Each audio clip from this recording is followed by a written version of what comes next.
The Citadel Code, the philosophy of the medieval knight and noble. Chapter 8, Temperance, Prudence, and Humility, the refining virtues. Temperance and prudence kept courage from becoming folly. The knight avoided needless conflict and weighed risks before action. Humility tempered glory. He gave thanks in chapel rather than boasting in hall. True nobility lay in quiet perseverance, not loud acclaim. These virtues prevented pride from undermining the code. Self-mastery turned the knight inward, ensuring outward prowess served higher purpose rather than ego. In the medieval citadel, where courage could easily spill into recklessness and victory could breed dangerous arrogance, temperance, prudence, and humility acted as essential refining fires. They polished the raw steel of martial virtue into something enduring and noble. Without these quieter virtues, the knight's strength risked descending into tyranny or self-destruction. Ramon Llull, in his influential book of the Order of Chivalry, around 1275, emphasized that chivalry demanded not only valor, but moderation, wisdom, and a humble recognition of one's place in the divine order. These three virtues formed a necessary counterbalance to the more outward-facing pillars of courage, loyalty, and justice explored in earlier chapters. Temperance, mastery over desire and excess. Temperance taught the knight self-control in all things: food, drink, anger, pleasure, and even glory itself. It was the virtue that moderated the passions so they did not rule the man. In an age when feasts in the great hall could stretch long into the night with abundant wine and roasted meats, the temperate knight ate and drank with restraint. He understood that excess dulled the senses, weakened the body for battle, and clouded judgment. Ramon Llull warned that a knight consumed by gluttony or lust corrupted the very order he was sworn to uphold. Temperance kept the body strong and the mind clear for the demands of siege defense or sudden campaign. This virtue extended far beyond the table. In tournament or melee, a temperate knight knew when to press an advantage and when to show mercy to a fallen opponent. He avoided pointless duels born of petty insults, recognizing that true strength lay in restraint as much as in force. During long sieges within the citadel walls, when supplies ran low and tempers flared, temperance helped maintain discipline among the garrison. The knight led by example, rationing his own portions and calming hot-headed young squires who wished to sally forth prematurely. Temperance also governed speech and emotion. Uncouth words or outbursts of rage were beneath the knight's dignity. Llull stressed that courtesy and chivalry belonged together. Baseness and uncouth behavior contradicted the entire code. In the citadel's solar or council chamber, the temperate knight spoke measuredly, listening more than he proclaimed. This self-mastery prevented small grievances from escalating into feuds that could fracture alliances or weaken the lord's domain. Prudence, the virtue of wise judgment. Prudence, often called the charioteer of the virtues, involved foresight, discernment, and the practical wisdom to choose the right course at the right time. It prevented courage from becoming foolhardy and loyalty from becoming blind. The prudent knight weighed risks before committing men or resources. He studied the terrain, assessed the enemy's strength, and considered the long-term consequences of every decision, whether in battle, governance, or personal conduct. In the citadel, prudence guided daily administration. When hearing petitions from peasants or vassals in the great hall, the knight did not rush to judgment. He gathered facts, consulted trusted counselors, and considered custom alongside mercy. During military campaigns, he advised his lord against reckless charges, favoring instead ambushes, fortified positions, or negotiated truces when victory seemed too costly. Historical figures like William Marshall exemplified this virtue.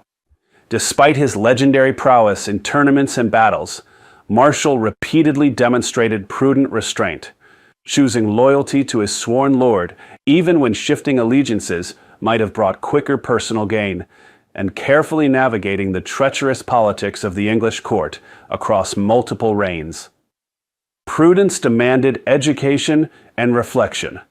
Many knights, though primarily men of the sword, listened to chronicles read aloud in the hall, or sought counsel from chaplains and learned clerks. They understood that raw bravery without wisdom led to unnecessary death and the ruin of lands. In siege warfare, the prudent knight conserved supplies, repaired walls methodically, and planned relief efforts rather than wasting lives in desperate sorties. He recognized that true victory often lay in endurance and clever strategy, rather than glorious but costly charges. This virtue also applied inward. Prudence helped the knight examine his own motives. Was a proposed action driven by righteous duty or hidden pride? Did it serve God, Lord, and the common good, or merely personal renown? By cultivating prudent self-awareness, the knight ensured his outward deeds aligned with the higher purposes of chivalry. Humility, the antidote to pride. Humility stood as the crowning, refining virtue. It reminded the knight that all his prowess, noble birth, and victories came ultimately from God. Pride was the great enemy of chivalry. Lull explicitly stated that the order of chivalry was founded on justice and humility to protect the humble against the proud. An arrogant knight who boasted of his deeds or lorded his status over others undermined the very hierarchy he claimed to defend. In practice, humility manifested in quiet gratitude. After a successful defense of the Citadel or a victorious tournament, the knight gave thanks first in the chapel rather than seeking acclaim in the hall. He attributed success to divine favor, the skill of his comrades, and the steadfastness of the garrison, not solely to his own arm. William Marshall again provides a model. Though celebrated as the greatest knight, he remained loyal and service-oriented, avoiding the boastfulness that ruined many lesser men. Humility also shaped interactions across social ranks. The knight treated squires with firm but patient guidance, peasants with justice and generosity, and defeated enemies, when honor allowed, with measured respect. He did not disdain manual labor when it served the citadel, helping repair a breached wall or tend horses in extremity. This grounded spirit prevented the warrior elite from becoming detached tyrants. Within the daily rhythm of citadel life, humility reinforced all other virtues. It kept courage from arrogance, loyalty from servile flattery, and justice from harshness. The humble knight accepted correction from his lord or chaplain without resentment. He persevered through defeats without despair, recognizing them as opportunities for growth rather than stains on his reputation. The interwoven power of the refining virtues, temperance, prudence, and humility, did not stand alone. They reinforced one another and the bolder virtues of the code. Temperance provided the inner discipline that made prudence possible. Only a self-controlled man could judge situations clearly. Prudence, in turn, guided the application of temperance and humility in real circumstances. Humility ensured that all these efforts remained oriented towards service rather than self-glorification. In the training yard, these virtues appeared together. The knight practiced relentlessly but avoided showy excess that risked injury. He advised younger men prudently on technique and humbled himself by demonstrating fundamentals repeatedly. During feasts, he moderated his own enjoyment while ensuring the hall remained orderly and generous. In council, he offered wise counsel without dominating, yielding to the Lord's final word with humble obedience.